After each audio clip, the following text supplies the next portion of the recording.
2017 жылы сотрудницасы, она работает там, работала начальником кредитного отдела. В 2017 году она попросила оформить, взять ей кредит, помочь с кредитом. Взяла на 800 тысяч. Позже 100 тысяч вернула. 700 тысяч до сих пор она никак не может вернуть. В данный момент она сидит под следствием, ведется следствие, уголовное следствие. Но никаких продвижений нету. Судьи, прокуроры, следователи не хотят с нами ни разговаривать, ни идти нам навстречу и вообще не хотят слушать. Когда мы пошли к зампрокурору города, он сказал: тут, говорит, нету никаких мошеннических действий. Мы говорим: как нету? Если она не отдает, присвоила деньги, до сих пор она не отдает наши деньги, не возвращает, мы не можем вернуть их в банку, как так нет мошеннических действий? Он говорит: вы, говорит, добровольно отдали. Мы добровольно отдавали, но не человеку с базара. Она была начальником. На сегодняшний день у нас поменялись два следователя. Первому она дала взятку 50 тысяч сомов. Он все и закрыл. Он даже слушать не захотел меня. Он выпроводил буквально. После чего мой адвокат Тудыматова Динара, когда поднажала на него, мы написали в прокуратуру, его вызвали, нам поменяли другого следователя. И так у нас на сегодняшний день третий следователь. Никаких продвижений нету. Она ведет себя безобразно, оскорбляет. Последний раз ее вывели с ИВС без наручников.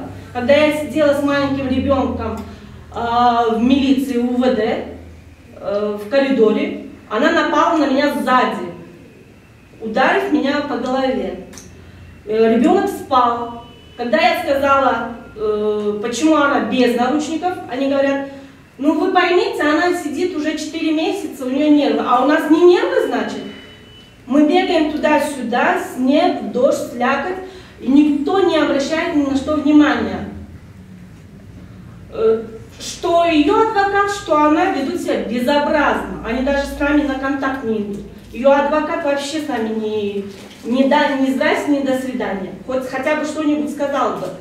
Вот расписки есть у нас долговые, которые она написала, но она всем подряд пишет свои расписки. А следователь говорит, у нее, говорит, не с чего платить ей. Ну если не с чего платить, пусть тогда сидит. А она в итоге получается, что отдает деньги, закрывает всем рты, они спокойно это уголовное дело сводят на гражданское дело. И у нас такое ощущение, что Бишкек не знает, что происходит в Оше. Мы хотели бы обратиться к президенту. Уважаемый Сооронбай Шарипович, обратите внимание на Ош, что творится в городе Ош.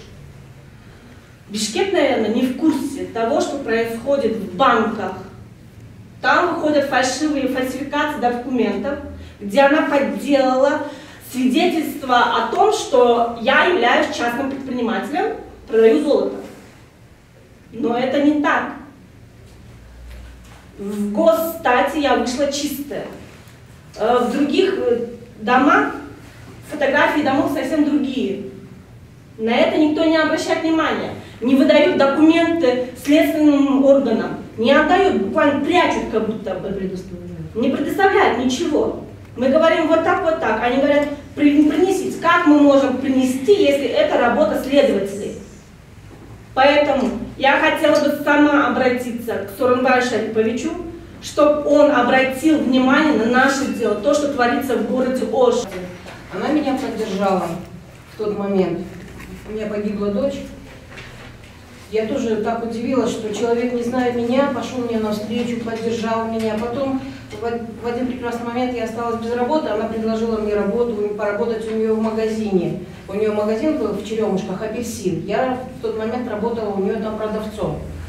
В ноябре месяце 2015 года она приехала и под предлогом того, что сказала, что вот в магазине бы сделать ремонт, тетя Марина, кто бы мне помог, говорит, в магазине сделать ремонт, товаром запастись, кто бы мне помог оформить кредит.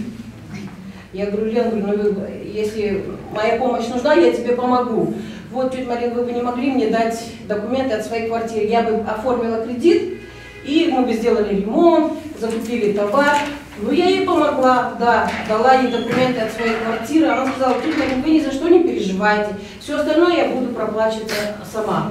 А только в августе 2017 года я узнала, что весь кредит она оформила на меня, что у меня якобы какой-то есть свой бизнес, хотя у меня никакого бизнеса не было.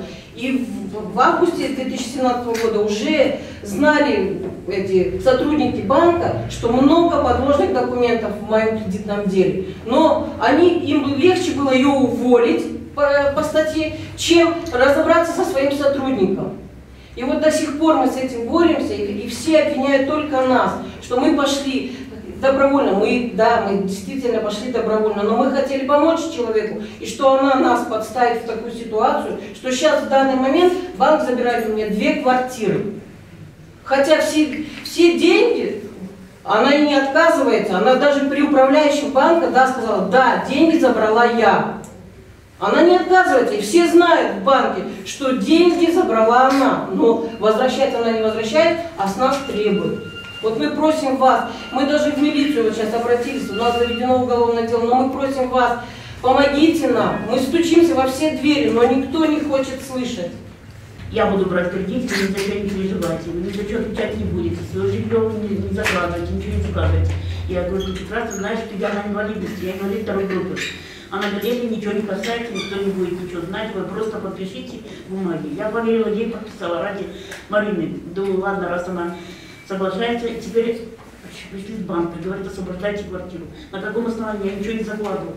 И мне нечего платить, кроме пенсии, мне ничего нет. Я живу в барачном дома, квартира у нас. Мне вообще нечего ждать, как я буду жить. У меня пенсия 5000. Я не знаю, как я буду дальше жить. Они теперь мать приходит и говорит, когда нужна была вам помощь, я она помогала. Какой она мне помощь давала? Она мне никакой помощи не оказывала. На единственное сказала, что вот давайте, помогите, распишитесь. Когда получали деньги, ее муж взял эти деньги. Я только расписалась, я не видела этих денег, куда он дел эти деньги. Они с тетей Мариной вышли с пакетом в руках.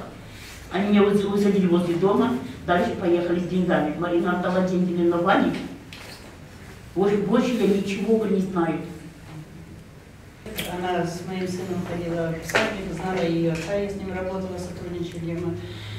Вот и так случилось, что, в общем-то, я ее хорошо знала. Но я не знала с этой стороны. Она пришла как-то в магазин, воспользовалась ситуацией, у нас там была проблемная ситуация, она воспользовалась и сказала, давайте, как бы я, в общем, помогу вашей девочке. И попросила деньги. При этом сказала, что я работаю экспертом в банке, ну действительно я знаю, что она работает в этом банке экспертом. Она сказала, я работаю с юридическими лицами, которые участвуют в тендере, поэтому вы мне дадите деньги, я как бы дам эти деньги этим юридическим лицам и при этом буду контролировать ситуацию. Я буду видеть, когда они вносят в кассу, когда они получают. Потом они как бы будут ей давать вознаграждением, и вот эту часть вознаграждения она возьмет что-то себе, что-то погасит счет долга другой девочке. Поэтому я вот пошла на поводу у нее, сняла и дала ей деньги. Вот. У нас были оговорены сроки отдачи, я ее предупреждала, что деньги нужны для лечения дочери. Она как бы согласилась, сказала, да, до сентября отдам. В сентябре я стала звонить ей, Лена, ты обещала вернуть деньги. Она как бы соглашается, я ей сказала, хорошо, если у тебя проблемная ситуация, ты мне часть дай, часть как бы вернешь попозже, когда у тебя будут. 13 декабря Елена ко мне подошла домой. Ну, мы по соседству жили, я знала ее маму хорошо, папу хорошо знала. Вот. И она пришла и просит помочь ей раскрутить бизнес.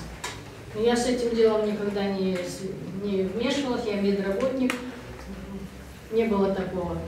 Вот. Она, значит, просит, но я долго отказывалась, она говорит, дайте документы на квартиру, а я получу кредит в банке, и все.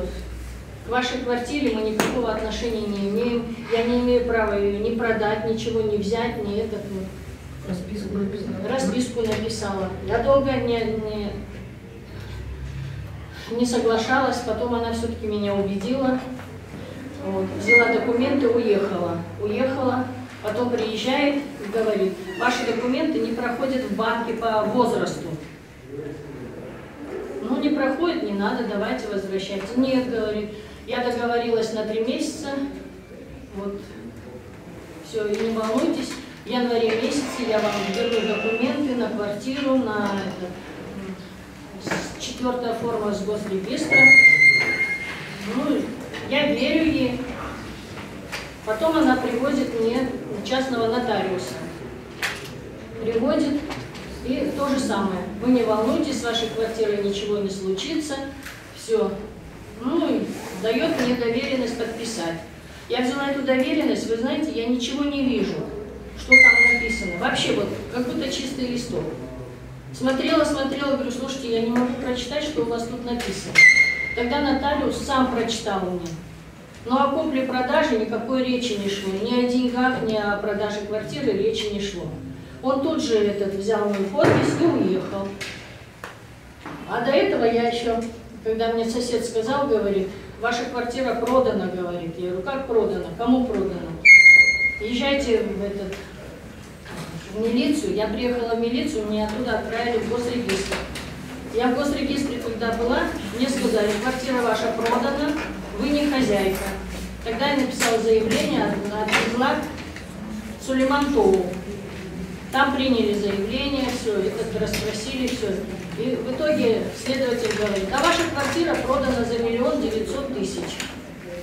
Вы же сами, говорит, подпись поставили. Я говорю, о продаже квартиры речи не шло. Я куда пойду, говорю, в таком состоянии? Говорю, у меня здесь никого нет.